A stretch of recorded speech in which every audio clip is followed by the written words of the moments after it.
Imaginemos una economía que posee los siguientes datos. El consumo privado es 500, o bueno, consumo a secas. La inversión es 100, las exportaciones son 200. G menos T, que es el gasto público menos los impuestos, esta variable también se conoce como déficit público y tiene un valor de 50. El gasto público por separado tiene un valor de 200 y las importaciones tienen un valor de 175. Nos piden que calculemos el Producto Interior Bruto, el PIB, o renta, o riqueza, como lo queramos llamar, de esta economía. Nos piden también la renta disponible y además la financiación intersectorial. Vayamos por partes entonces. En un primer lugar, vamos a tener en cuenta que conociendo estos dos datos,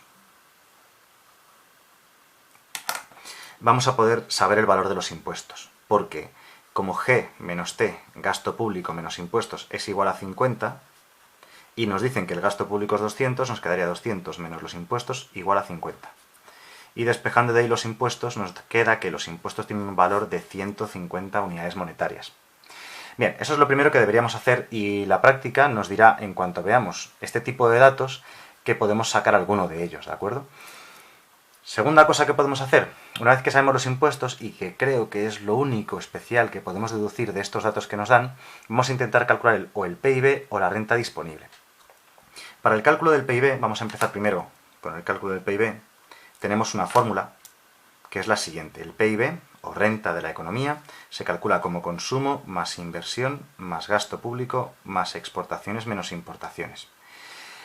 De los datos que aparecen en esta fórmula, tenemos toda la información necesaria. Simplemente hay que sustituir.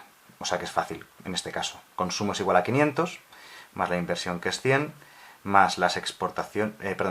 me he saltado el gasto público. El gasto público es 200, más las exportaciones, que son 200 también, menos las importaciones, que son 175. O sea que nos queda 500 y 100, 600, y 200, 800, y 200.000, menos 175, nos queda que el valor del PIB de esta economía es 825. Esa es la renta.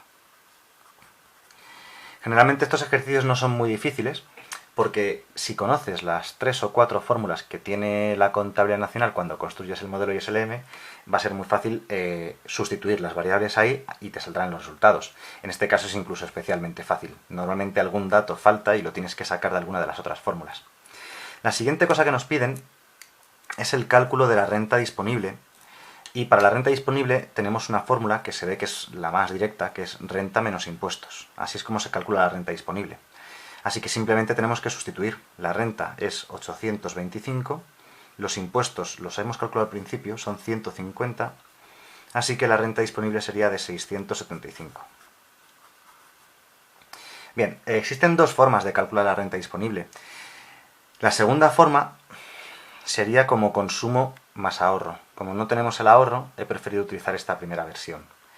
Por último, nos piden también que analicemos la financiación intersectorial. Para ello tenemos una identidad, una ecuación que se llama identidad contable, que dice que ahorro menos inversión es igual al gasto público menos los impuestos, más exportaciones menos importaciones. Bien, esta fórmula no es obligatorio ponerla con paréntesis. Yo pongo los paréntesis porque me gusta que quede claro que cada término representa una cosa distinta. Y con los paréntesis se ve más claro.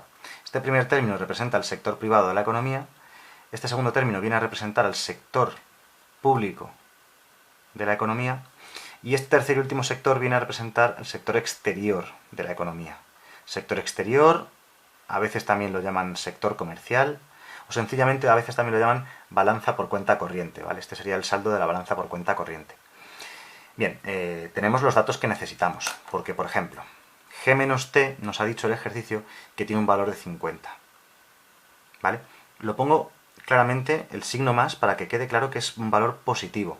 A priori uno podría pensar que un valor positivo denota un superávit, pero no es cierto en este caso, porque fijaos, si el Estado tiene un G menos T positivo por valor de 50, quiere decir que el gasto público, que lo tenemos aquí, es mayor que los impuestos. Es decir, que lo que gasta es mayor que lo que ingresa. Los impuestos son los ingresos del Estado. Este país gasta más de lo que ingresa. Pues si gasta más de lo que ingresa, tiene un déficit. Peligro con esto, ¿eh? El peligro es muy evidente. Pensamos que un signo más significa superávit, pero en el caso del sector público no. ¿Vale? En los otros dos casos sí, un positivo significa superávit y un negativo significa déficit. El sector público, por cómo está escrita esta ecuación, sale con saldo positivo cuando tiene un déficit, ¿vale? Algunos profes o algunos libros, este término de aquí lo ponen a la izquierda del igual, cambiándole el signo, y entonces aparece de forma razonable, aparecería al revés, la G pasaría restando, la T pasaría sumando, y aquí aparecería T menos G, entonces sí, el signo más significaría superávit, pero la costumbre más habitual en macroeconomía es ponerlo de esta manera, ¿vale? Con G menos T a la derecha del igual. Así que un signo más significa, mucho cuidado con esto, déficit. Saldo exterior, exportaciones menos importaciones. Bueno, las exportaciones son 200 y las importaciones son 175. Así que esto de aquí tiene un saldo positivo también por valor de 25. Así que decimos que el sector exterior de este país tiene, por tanto, un superávit. Bien, ¿qué significa que el sector público tenga déficit? Significa que tiene necesidad de financiación. Alguien tiene que financiar a este sector público porque tiene un déficit por valor de 50. Necesita que alguien le dé 50. ¿Qué significa que el sector exterior tenga un superávit de 25? Ojo, porque aquí no se dice que tenga capacidad o necesidad de financiación, sino que lo que se dice es que este país financia al resto del mundo. Tiene capacidad financiera este país para financiar al resto del mundo, ¿de acuerdo? Un saldo positivo no se dice que tenga ni capacidad ni necesidad, se dice que financia a otros países, financia al resto del mundo, por valor de 25. Bien, atención a esto. El saldo del sector privado es igual a la suma del saldo del sector público y del sector exterior. O sea que el saldo del sector privado es igual a 50 más 25, total, que el saldo del sector privado es más 75. Es decir, que el sector privado tiene un superávit. ¿Y qué significa que el sector privado tenga un superávit? Significa que tiene capacidad de financiación. ¿De acuerdo? El único caso en el que no se habla de capacidad o necesidad es el caso del sector exterior. Bien, ¿quién financia a quién? Pues veamos. El sector privado tiene capacidad de financiación por valor de 75. Pues es como decir, le sobran 75 euros. Pues como le sobran 75 euros, se lo va a prestar a quien lo necesite. Se lo va a prestar al sector público que necesita 50, ¿de acuerdo? Va dinero desde el sector privado hasta el sector público.